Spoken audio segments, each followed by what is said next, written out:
অসাধারণ।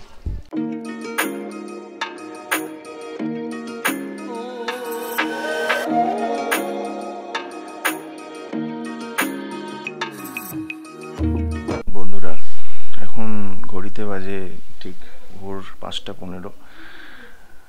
আমি উঠে পড়েছি, অ্যালার্ম দিয়ে রেখেছিলাম সানরাইজ দেখবো বলে।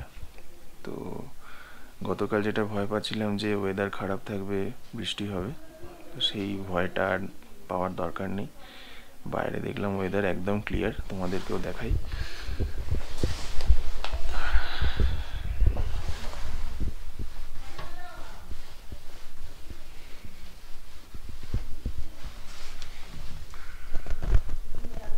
ওয়েদার যথেষ্ট ক্লিয়ার, সানরাইজ হলে আরও ক্লিয়ার হয়ে যাবে।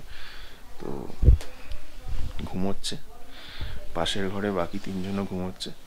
আমি দেখি বাইরে যাব, সানরাইজ দেখব। এখন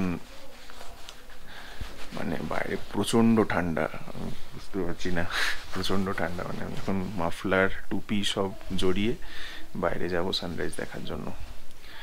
একটা জিনিস খুব ভালো লাগছে, ওয়েদার প্রচণ্ড ক্লিয়ার, কাঞ্চনজঙ্ঘা দেখার চান্স 100% আছে। বাকিটা তো তার ইচ্ছা। আমি কালকে থেকে বলে আসছি, তার ইচ্ছা না থাকলে তিনি দেখা দেন না। চলো দেখা যাক। এই সাইডটা আমি গতকাল আসিনি, আজকে মানে গতকাল অনেকটাই বেলা হয়ে গেছিলো বলে এই সাইডটা আসিনি। এটা আমাদের হোটেলের পিছন দিকটা। আর এই যে তলায় যে রাস্তাটা দেখা যাচ্ছে, ক্যামেরায় দেখা যাচ্ছে কিনা বুঝতে পারছি না, এই তলার রাস্তাটা দিয়ে কালকে আমাদের গাড়িটা এসছে। এদিকটাও খুব সুন্দর, রোদ্দুর ওঠার পর তো পুরো ভ্যালিটা দারুণ লাগছে। আর এই যে রাস্তাটা, এই রাস্তাটা দিয়ে এসে এই তলার মাটির রাস্তাটা নেমে গেছে। আর এই রাস্তাটা দিয়ে সোজা আমরা বেরিয়ে যাব সান্দাকফু। আজকে দিগন্ত বিস্তৃত গ্রিন ভ্যালি। যদিও এগুলো এপ্রিল মাসে যদি কেউ আসো তাহলে বরফ দেখতে পাবে, এগুলো সব সাদা হয়ে থাকে। চারিদিকে কোথাও কেউ নেই, জাস্ট পাখির আওয়াজ আর এরকম ঠান্ডা কনকনে হাওয়া। আর এই দিকে কাঞ্চনজঙ্ঘা, অপূর্ব। তুমলিং থেকে আমরা বেরিয়ে পড়বো। এখন মোটামুটি 5:30-6টা বাজে বোধ হয়। তো চেষ্টা করবো 8:30-9টার মধ্যে ফ্রেশ হয়ে ব্রেকফাস্ট করে বেরিয়ে পড়তে। অ্যাজ আর্লি অ্যাজ পসিবল আমরা সান্দাকফু পৌঁছতে পারবো। সান্দাকফু পৌঁছে একটা ছোট্ট 2 কিলোমিটারের ট্রেক করার ইচ্ছা আছে, তবে সেই ট্রেক রুটের কি কন্ডিশন বা ডিটেলস জানি না। ওখানকার হোমস্টেতে চেক ইন করে তাদের কাছ থেকে সমস্ত ডিটেলসটা নিয়ে তারপর আমরা ওখানে এগোবো।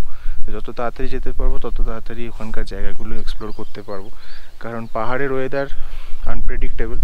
এখানে কখন ওয়েদার চেঞ্জ হয়ে যায় বলা মুশকিল। তার উপর একটু এটা হাই অল্টিটিউডের দিকে, বিশাল হাই অল্টিটিউড বলছি না, বাট এই ধরনের জায়গায় ওয়েদার ভীষণ আনপ্রেডিক্টেবল।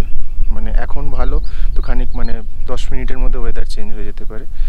তো সেই কারণে যতটা তাড়াতাড়ি সম্ভব যাওয়াটাই ঠিক হবে।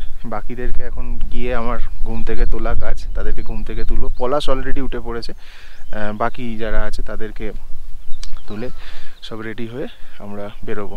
ফাইনালি স্বপ্ন পূরণ, এবং যথেষ্ট ভালোভাবে উনি দেখা দিয়েছেন। আপনাদেরকেও তোমাদেরকেও দেখাই। হ্যাঁ,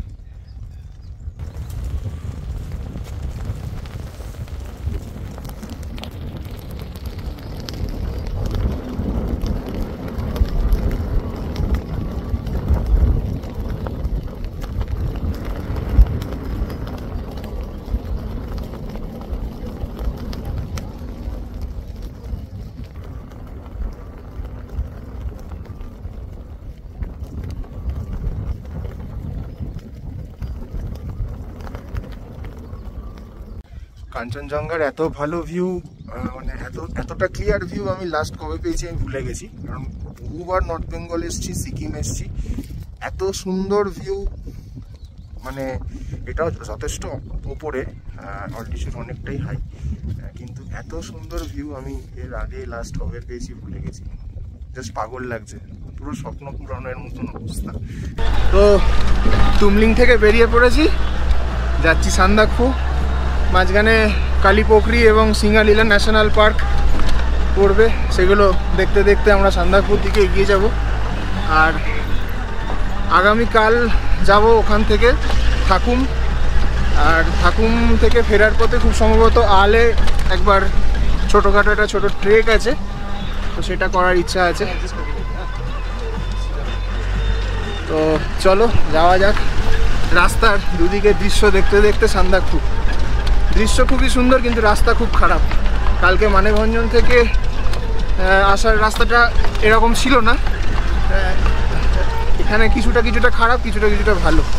তো আমরা এখানে সিঙ্গালিলা ন্যাশনাল পার্কে এন্ট্রি করব। তার আগে এখানে এসএসবির একটা রয়েছে, চেকপোস্ট রয়েছে, তুমলিং চেকপোস্ট। এখানে প্রত্যেকের আধার কার্ড শো করতে হয়, যারা যারা আসছে ওদের রেজিস্টার আছে, রেজিস্টারে এন্ট্রি করতে হয়। আর পার হেড 200 রুপিস দিতে হবে। আর যে গাড়ি যাচ্ছে সেই গাড়ির জন্য 480 টাকা, মানে টোটাল আমরা 5 জন আছি, 1000 টাকা, আর গাড়ির জন্য 480, টোটাল 1480 টাকা, 20 টাকা ফেরত। চলো এগিয়ে যাওয়া যাক। অলরেডি আমরা লেট, কারণ গাড়ি লেটে এসছে। আমরা 8:30টার মধ্যে রেডি ছিলাম, কিছু করার নেই, গাড়ির সঙ্গে চলতে হবে। চলো গাড়িতে ওঠো। গাড়ির মধ্যে গাছগাছালি ঢুকে আসছে, মানে আমরা জঙ্গলের মধ্যে দিয়ে যাচ্ছি, এটা একটা প্রমাণ।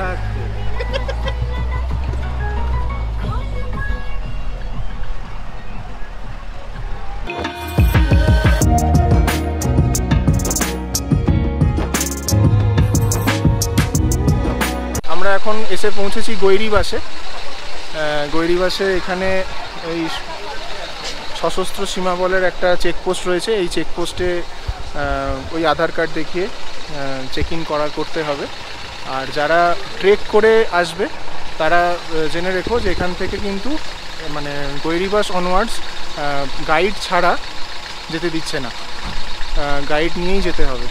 গাড়ি থাকলে তো ঠিক আছে, এখানকার গাড়ি ভাড়া করেই আমরা এসেছি, কিন্তু যারা ট্রেক করে আসছো তাদের জন্য কিন্তু এখান থেকে গাইড নিতে হবে। এটা এদের এখানে নতুন সিস্টেম হয়েছে, সেটা এখানে যারা অফিসাররা রয়েছেন তারা বললেন। আর এখানে আমরা একটু চা খাবো, মঙ্গোলিয়া রেস্টুরেন্ট অ্যান্ড হোমস্টে। এখানে চাটা খেয়ে আবার আমরা এগিয়ে যাবো। মানে আমাদের এখন একটা ছোট করে চা বিরতি হয়েছে আর কি। চিনি খাবে না তো? कॉफी बनाते रहे लगती 20। चलो चियर्स। चियर्स।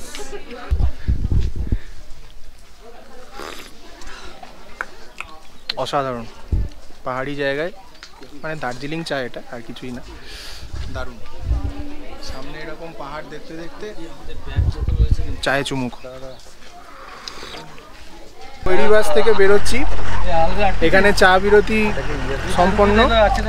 যেটা সব থেকে ইন্টারেস্টিং বিষয়, গৈরিবাস থেকে কালাপোখরি হচ্ছে অনলি 6 কিলোমিটার, কিন্তু এই রাস্তাটা কভার করবে 1 ঘন্টা কিংবা তারও বেশি সময়ে, 1 ঘন্টার থেকেও বেশি সময় লাগবে। তো মানে বুঝতে পারছেন কীরকম টাইপের রাস্তা এটা। যাই হোক, গাড়ি স্টার্ট করেই আবার থেমে গেছে, কি হয়েছে বুঝতে পারছি না। আচ্ছা, সিঙ্গালিলা ন্যাশনাল পার্কের একটা কোনো চেকপোস্ট বা কিছু একটা হবে। আমাদের অলরেডি এখানে আর একবার চেক ইন করতে হলো, সব জায়গায় রেজিস্টারে সাইন করতে করতে যেতে হচ্ছে। এটা অনেকটা, যেহেতু ন্যাশনাল পার্কে, সেই জন্য এই ধরনের বিভিন্ন জায়গায় চেকপোস্ট রয়েছে, সবটাই সশস্ত্র সীমা বলের আন্ডারে। আমার এই রকম এক্সপিরিয়েন্স হয়েছিল যখন আমি নর্থ সিকিম রাইড করেছিলাম 2018-তে। কারণ নর্থ সিকিম মাঙ্গানটাকে গেটওয়ে অফ নর্থ সিকিম বলা হয়। মাঙ্গান ঢোকার আগেই সই করা শুরু হয়েছিল। তো গুরুদংমারের দিকে লাস্ট সই করেছিলাম থাঙ্গুতে, 15,000 ক্যাফের ওখানে।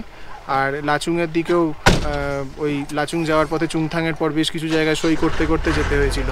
তো অলমোস্ট সেম এক্সপিরিয়েন্স। ওটা বাইকে গেছিলাম, এটা 4 চাকায় যাচ্ছি। হ্যাঁ, এখানে উপায় নেই, 4 চাকাতেই যেতে হবে, কারণ ওয়েস্ট বেঙ্গল গভর্নমেন্টের থেকে, মানে এদিক ওয়েস্ট বেঙ্গলের দিক থেকে বাইকে ওঠার কোনো পারমিশন নেই।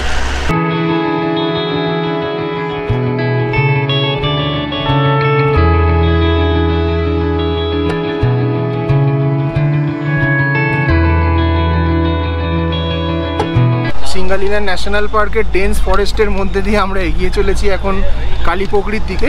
তারপর কালিপোখরির পর আমরা সান্দাকফুর দিকে যাব, যেটা সব থেকে মানে আমরা এখানে হাসাহাসি করছি, মানে এই রাস্তায় যদি আমাদের মতন কাউকে বা আমাদের সমতলের কোনো ড্রাইভারকে যদি স্টিয়ারিংয়ে বসিয়ে দেওয়া হয় তাহলে মোটামুটি আমরা ছড়িয়ে ছ করে দেবো।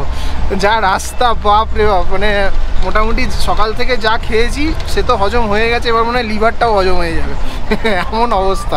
তবে হ্যাঁ, খুব এনজয় করছি। আর সিনিক বিউটি অসাধারণ অসাধারণ, মানে মুখে বলে বোঝানো যাবে না। আর আমি ভিডিও করেও কতটা বোঝাতে পারবো জানি না, অবশ্যই আসবেন। জাস্ট রাস্তাটা দেখুন,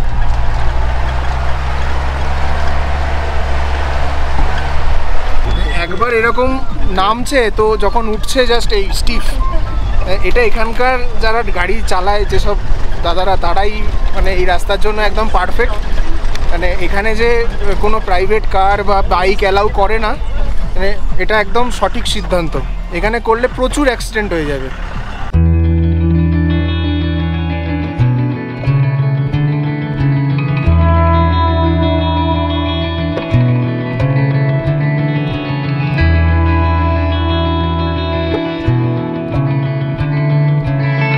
আমি বাকরুদ্ধ হয়ে গেছি, আমার মুখ দিয়ে আর কোনো কথা বেরোচ্ছে না। পলাশ কি বলছো? বলার নেই, বলতে গেলে পেটে নাড়ি বুড়ি পেঁচিয়ে যাচ্ছে। বলে নাড়ি বুড়ি পেঁচিয়ে যাচ্ছে। ও সত্যি তাই, মানে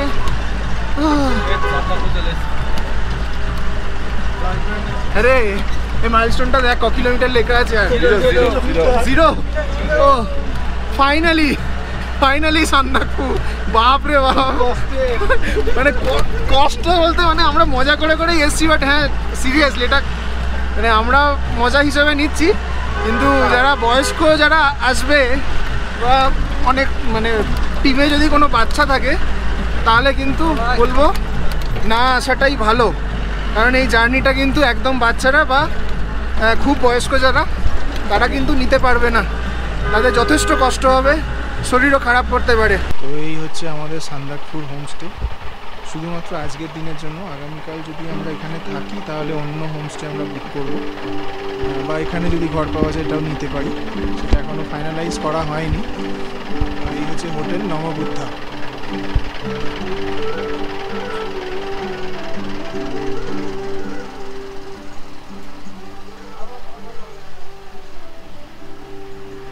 আজকে আমাদের রাতের আস্তানা এটা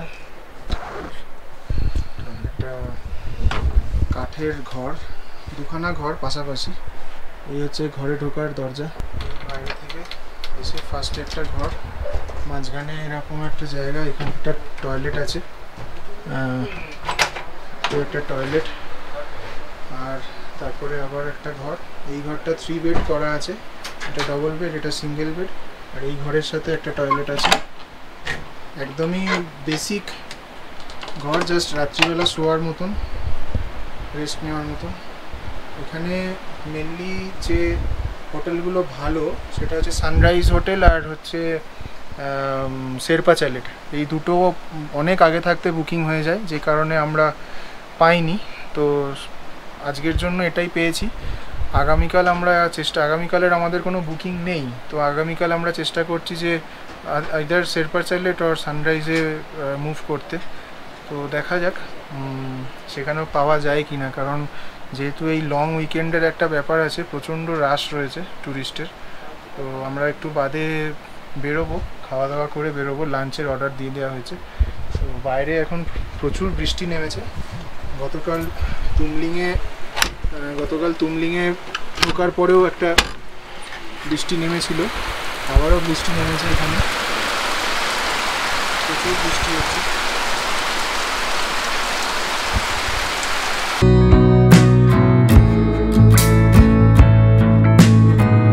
তো লাঞ্চ কমপ্লিট, একটু বেরিয়েছি পায়চারি করতে।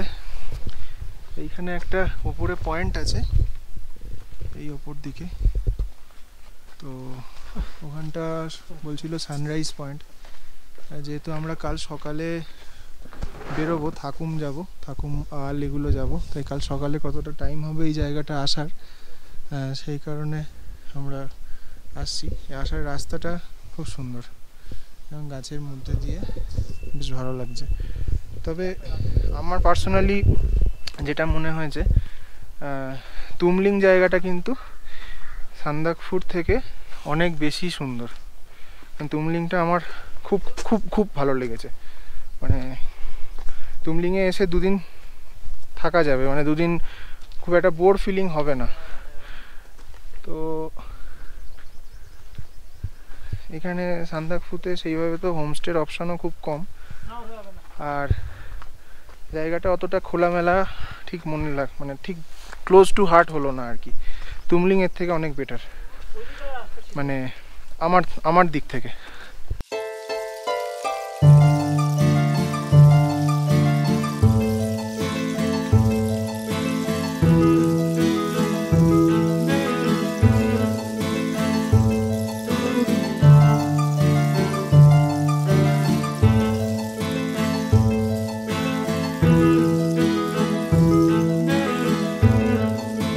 কালকে এই সান্দাকফুতেই বসে থাকবো না সান্দাকফু থেকে নেমে যাব, সেই ব্যাপারটা এখনো অবধি ডিসাইড করা হয়ে ওঠেনি। তো সেটা দেখা যাক, বাই টু নাইট আমরা সেগুলো ডিসিশন নিয়ে নেব। আর যদি এই দেখুন কথা বলতে বলতে মেঘ চলে এলো, মাথায় এটা পরে নি, পুরো কনকনে ঠান্ডা। তো কালকে যদি এখান থেকে নেমে যাই তাহলে আমরা একদম মানেভঞ্জন নেমে যাব আর কি, মাঝখানে কোথাও থাকবো না। আর যদি থাকি তাহলে এখানেই থাকবো, এখানেই স্টে করব। তো দুটোর মধ্যে যে কোনো একটা। যদি মানেভঞ্জন নেমে যাই তাহলে আশেপাশে কোনো একটা স্পট, সেটা টুয়ার্ডস শিলিগুড়ি, টুয়ার্ডস মিরিক, মিরিকের আশেপাশে কোনো একটা জায়গায় হয়তো থাকবো। আর যদি থাকি, যদি স্টে করি তাহলে এখানেই স্টে করব। তো যেটাই করি না কেন সবটাই ভিডিওতে আপনাদের সাথে, তোমাদের সকলকে সাথে শেয়ার করব। সন্ধে নেমে আসছে, তাই আমরা সবাই লাইন দিয়ে হোটেলের পথে। আর ঠান্ডাটাও বেশ জাঁকিয়ে পড়ছে। হোটেলে গিয়ে একটু গরম গরম চা না পেলে ঠিক এবার হাত পাতগুলো কিরকম সিটিয়ে যাচ্ছে আর কি। সবাই গুটি গুটি পায়, তাই জন্য হোটেলের পথে এগিয়ে চলেছি।